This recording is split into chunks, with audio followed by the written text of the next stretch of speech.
Sevdayı unutur oldum dünyayı, tek başıma yaşamayı her şeyden çok istiyor. Issız yerde yaşamayı her şeyden çok istiyorum. Alıp başımı gideyim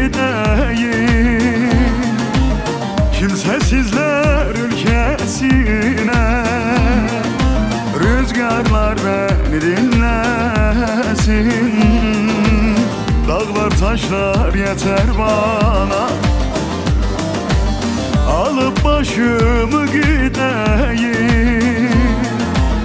kimsesizler ülkesine, rüzgarlar beni dinlesin, Elazığ'ım yeter bana.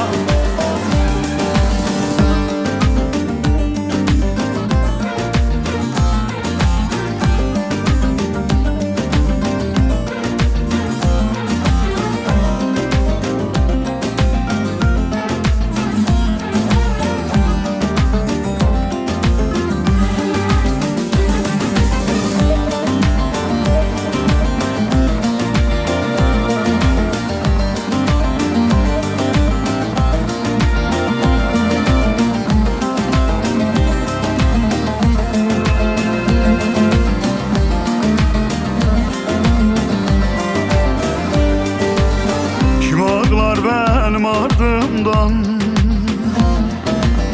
habersizler varlığımdan, doğan ay seni sonradan sorarlar mı bilmiyorum. Doğan ay seni sonradan ararlar mı bilmiyorum.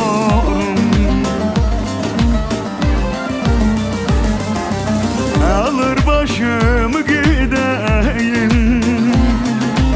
kimsesizler ülkesine, rüzgarlar beni dinlesin, dersim dağı yeter bana. Alıp başımı gideyim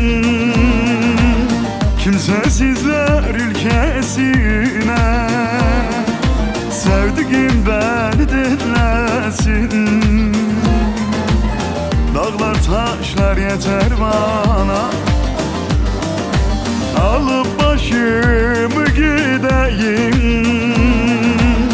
kimsesizler ülkesine, sevdiğim beni dinlesin,